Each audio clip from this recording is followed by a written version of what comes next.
Hi everybody, I'm Andrew Giordano from the Altius Quartet, and I have here today our friends the Ivalas Quartet, and they are the current fellowship quartet at University of Colorado.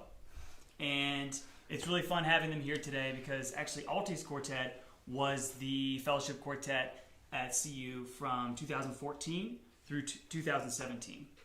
So today we are doing this concert in support of Fair Vote, which is an organization, it's a national organization that focuses on ranked choice voting. And we'll talk more about that in between Ivalas' set and our set when we talk to Matt Benjamin, who is the chair of the ranked choice, our mayor, our choice in Boulder. So that's actually on the ballot in Boulder, and we'll talk more about that after Ivalas plays. So I'm actually going to turn it over to Ivalas Quartet, and they'll introduce their piece.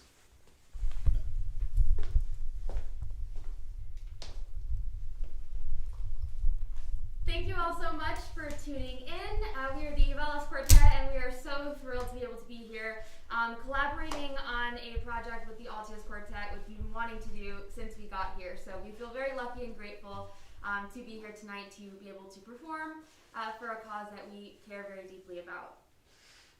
This piece that we're going to play for you is String Quartet Number 5 by Daniel Bernard Romaine, and it's entitled Parks, for Rosa Parks.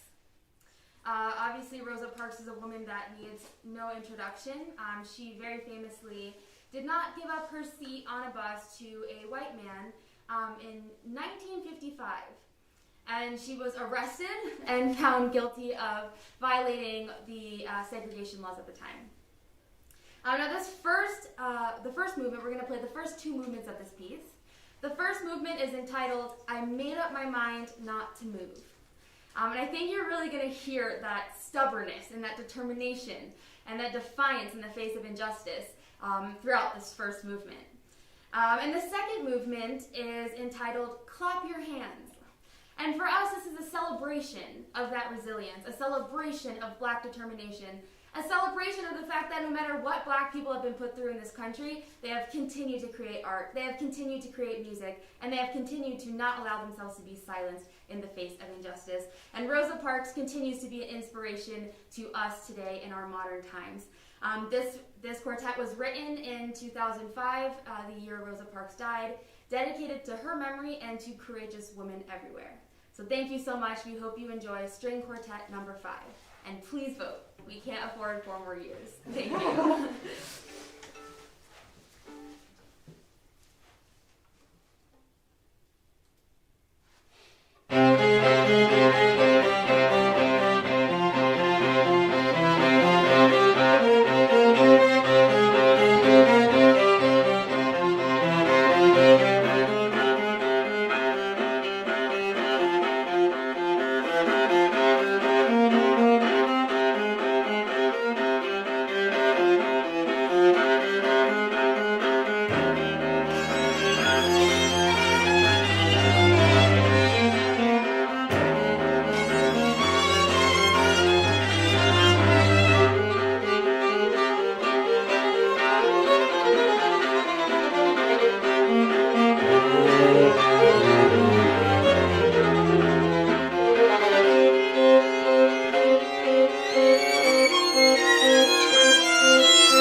getting set up here with Zoom.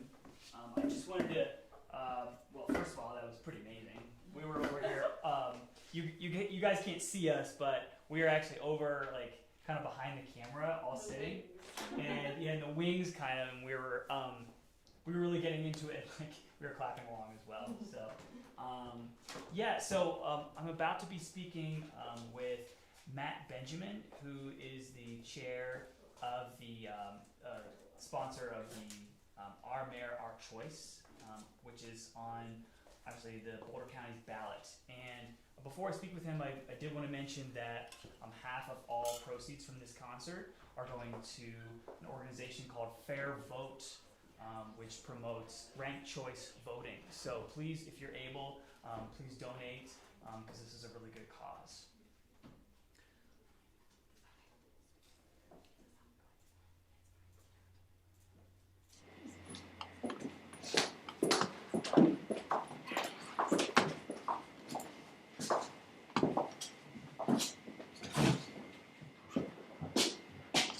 Okay, so I'm here with Matt Benjamin, who I'm actually going to let you introduce yourself, Matt. So I'm here with Matt Benjamin. Help. I don't know what to do. Okay. We're just having a few technical difficulties. Sorry, give us 1 second. I don't know where that's coming from. Let's try now. All right, so Matt, if you can hear me, can you give me a thumbs up? Cool. Okay, great. I can't hear Matt, but Can we hear him so now? good. Oh, we can't hear him. Why can't we hear him? Oh, that's why. Yeah, that's good. Yeah. Sorry. Okay. Cool. Okay. No. All right. There we are. All right. Cool. Perfect. Thanks for your patience there, Matt. Hey, no worries. We're in crazy COVID times of Zoom and Totally. tech, so it's always a challenge. And the reason I'm keep looking over is because the camera, actually I can see the screen, you're over there, but I'm speaking to you here, so it's kind of a confusing session. So anyway, thank you so much for being here, Matt. I really appreciate you spending your time on a Sunday to talk about these important issues. So could you talk a little bit, introduce yourself and talk about I believe it's the 2E, which is on the ballot. Wonderful. Well, thank you for having me. My name is Matt Benjamin. I'm the campaign chair for Our Mayor, Our Choice, which is the City of Boulder's ballot measure called 2E, which would give voters the right to elect our mayor using ranked choice voting.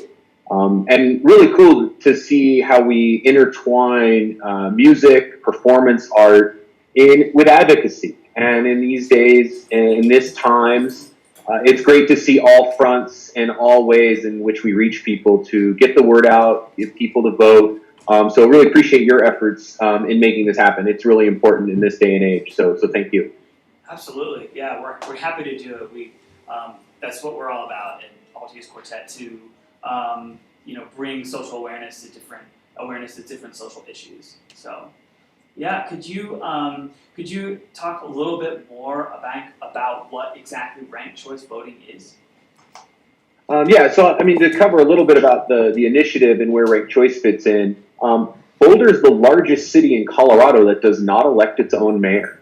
And so it's a little strange, for one. A lot of our sister cities that are a fraction of our size elect their mayor, and we would just like that right too. We hope that voters want a sense of accountability and want the right to elect who the leader of our community is. And so we think that's a fair thing to ask. And in a time where democracy is maybe at its weakest, democracy is maybe under its greatest stress, we think empowering and reaching further to give voters more voice and more choice is the right thing to do. And having a ballot measure like this, even in a progressive town like Boulder, even we don't have everything right. Even we're not perfect progressives. And this is one way to help improve that for us. And so the right to elect our mayor is certainly a vital aspect of that. And coupling it to ranked choice voting is really vital in many ways, because our regular plurality voting system is what's flawed. Having someone with only 20 or 30% of the support be the elected leader of the majority in many ways, is part of what creates some of the polarization and the problems we face with in local communities and states and even the country as a whole. So finding a voting system that empowers the majority to speak with a unified voice is really important. And certainly if we're going to want voters to elect their mayor, we should do so with a voting system that offers the most choice and is inclusive and creates greater diversity among candidates, and by and most, the large part, limits political polarization. And those are all positive things that I think many of us aspire for at our national, state, and even local level. And we think we have one of the right recipes to make that happen here in Boulder. Awesome. Well, thank you so much for talking about that. I feel like I didn't know a lot of that, and I think everyone watching probably doesn't know a lot about that either. So please, if you haven't voted yet already, and you live in Colorado, I think most of us in Altius, actually everybody in Altius, has at this point voted. And so, yeah, please do go out there and vote. And this is an important issue on our ballot as well that we encourage you to vote for. So, yeah, Matt, could you talk a little bit more about the exactly when ranked choice voting, like how that works and is different than what normally we would do, which is just write down or choose one candidate? Yeah, absolutely. And I'll just reiterate, voting is obviously so important. And furthermore, I'd say voting locally in many ways is more important than who you vote for president. Local issues far and dramatically have a greater impact on your everyday life, more than who the president is, who you vote in for Congress. It's the local stuff. So it's really empowering to make sure you go all the way down the ballot and really make sure you touch on those local issues. Vote city council, vote for your mayors, vote for those local issues, because those actually impact your daily life on a much greater account than the national stuff. So agree, get out and vote, and that's important stuff. The reason why ranked choice voting has really been taking off across the country. I mean, keep in mind, it is the fastest growing alternative voting method that we have in our country. The state of Maine is now doing it for president, and for all their large elections. Massachusetts has got that on the ballot right now to do it. They do it already. They're looking to go statewide. New York is looking to go statewide. I mean, it's in San Francisco, Minneapolis. We even have some of it here in Colorado. So it's spreading around. And what really separates it from our current voting system is, and we say plurality. And the reason why it's called plurality is because you don't need a majority to win in our current voting system. In fact, you can lose the popular vote and still win, as we've seen twice now for president in the last 20 years. And the reason why it's fraud is, the biggest reason is the spoiler effect is one thing I see, and especially with local elections. Because you usually have more than one candidate running for an office. You have more than two. You have 3, 4, 5, or 6. And if any like-minded candidates are running, they end up splitting votes. And so even though one of those like-minded candidates or combined might have a greater impact or greater support among the community, by them splitting votes, someone that is represents a vocal minority can still win with only a fraction of the support. And so it really hurts a community's ability to feel like the majority is being represented. And the devastating impact this has is it really hurts marginalized communities and those that are disenfranchised. And those tend to be lower income and minority populations. Because if they're already struggling to feel like they're participating in our political process, and then vocal minorities are winning out again, it really pushes them to the sidelines. And that is not what we want in an inclusive and just democracy. And so it's really important to make sure we find voting systems that brings everybody to the table and allows everybody to have a voice. And that's what ranked choice voting does. And the reason why, it's really simple. I mean, I would say it's like going to the ice cream shop. You go to the ice cream shop and you look at ice cream flavors, and everybody has their primary preference. And you go, you know what, I love my Rocky Road. So I'm going to say, hey, can I get a scoop of that Rocky Road? Well, those slinging the ice cream say, oh, we're out. I don't just leave the ice cream shop. I already have my second and third priority or preference in my head. And so I go, oh, okay, you know what, I'll do the cookies and cream. So you already naturally have a order of preference in your head. And the same is true politically. And so it's just, we're going to really sort of feed into that natural tendency to have preference. And you can pick someone who's not that popular, but really your preference. And if they lose, your vote and your ballot is not wasted because your second choice then gets applied to those staying in the race. And so it's a real good way to make sure people get to vote their conscience. You're not having to vote for the lesser of evils. And more importantly, you're not stuck in the psychology of picking who you think will win because psychologically you just want to pick a winner, even though you might not really like that individual. So it really strips away the psychology and the strategic voting and lets you just vote your conscience. And so it's really empowering for people. And you see it, the data's there. And so that's why we chose ranked choice voting. And we think a smart, educated community like Boulder will be able to take it up real quick and empower a lot of people in our community who don't otherwise participate. Wow, thank you so much for mentioning all that, Matt. And you touched a little bit upon popular voting and the popular vote. Can you talk about that a little bit at the state-wide level in Colorado? I believe that's on the ballot as well. Absolutely, Andrew. Yeah. So Proposition 113, it's actually kind of interesting because we really are connected to them sort of intrinsically. We, as we vote for our president, we tend to think that we're voting for president for a popular vote because everyone just votes who do you want to be president. But the Electoral College, as many of us sort of remember from our high school and maybe college history and government classes, tells us that this Electoral College, which is really based on the districts set up by Congress, is how we elect our president. And unfortunately, twice now, the person who has won the popular vote has not ended up winning the election. And this is really devastating because it has shown us that one vote is not equal to one person. And that is a worrisome thing in a democracy. We have a disproportionate voting system where lower density places, rural places, actually have a higher weight per capita of voting for president than places like California or New York and to some extent even Colorado, because Colorado is considered a pretty dense populated state as compared to others. And so we actually don't have a one person, one vote rule for a president. And you really get after the thought of, well, we already sample various granularities of our government when we vote. The finest grain is at Congress, small little districts carved around a single state. And then the next level of granularity are senators, which represent, the state as a whole. And then the last level of granularity, it should be, right, the president, who should represent the country as a whole. And the problem is the Electoral College really ties back to those congressional districts. And so it really doesn't enable a real sampling of what the majority of our country wants.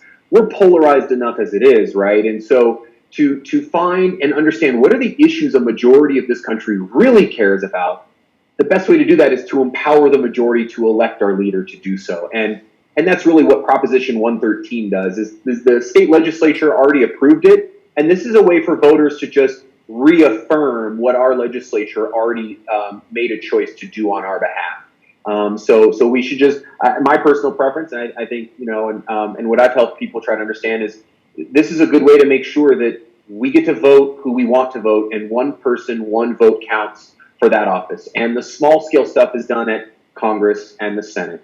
And our vote for mayor here in Boulder is the same way, to be honest. And that's where it's rather cool connection, because we want a popular vote for our mayor. Right now, our mayor is selected by 9 council members. And so there's no popular vote in Boulder either. So it's interesting how a progressive town like Boulder is really tied to this conversation about the national popular vote for president.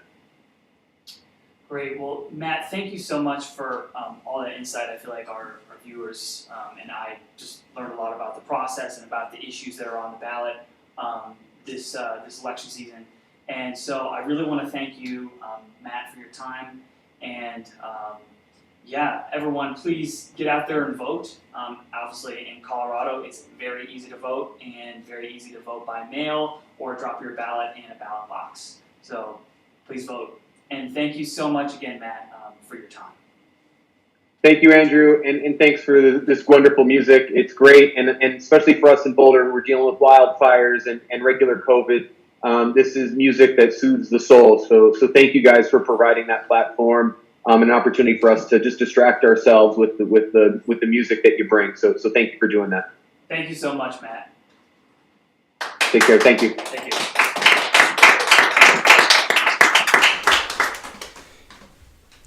And we're just going to be getting our instruments going here. And if you are just tuning in, I was just talking to Matt Benjamin, who is the campaign chair for our mayor, our choice in Boulder.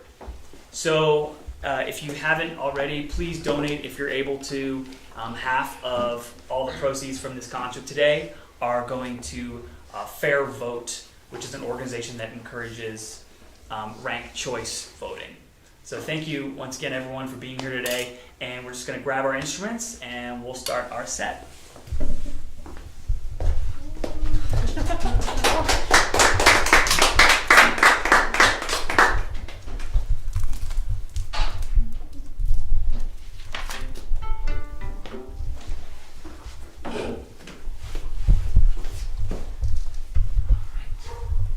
Sorry guys, this is gonna take me a little second. I just wanna make sure that this is good.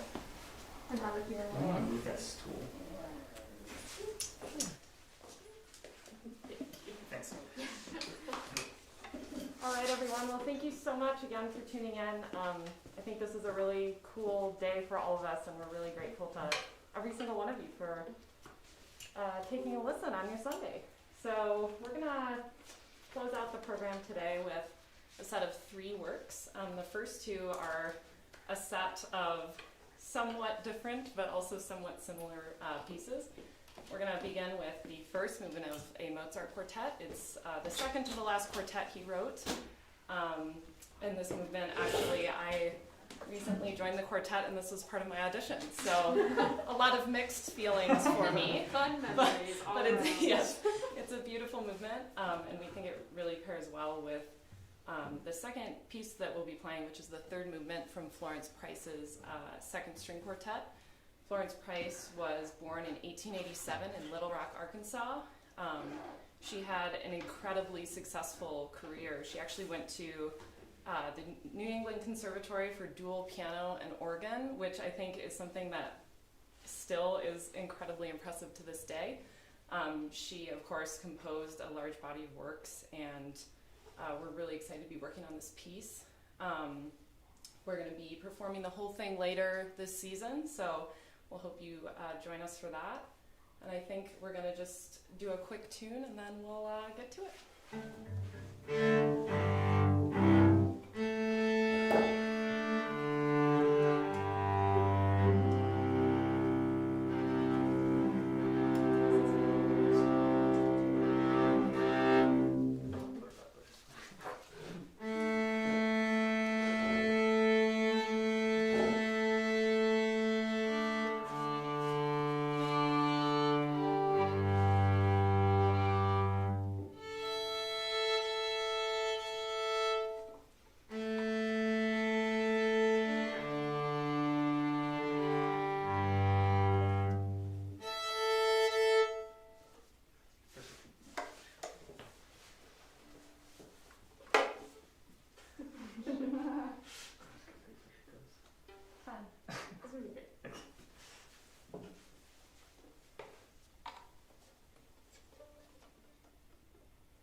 So for those of you who are just tuning in, that was Mozart, and we're about to play the third movement from Florence Price's second string quartet, and it's entitled Juba.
I wonder if they can hear me okay. I'm gonna pull my mask down a little bit if that's okay.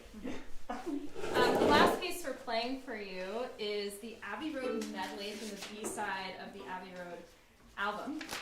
It is an arrangement by Denver-based violist Alex Vital.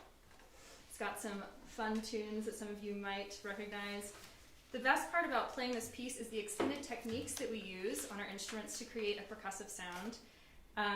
Instead of demonstrating all of them now, let's get to the music and You'll see them. Yeah.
be tuning in. And especially all of you voting, thank you so much. And thanks to Ivalas for joining us on this. Thank you to Altius. And yeah, please vote. And if you haven't donated, please donate. Go to our website, altiusquartet.com/donate, and half of all proceeds go to Fair Vote from today. So thank you everyone for tuning in today.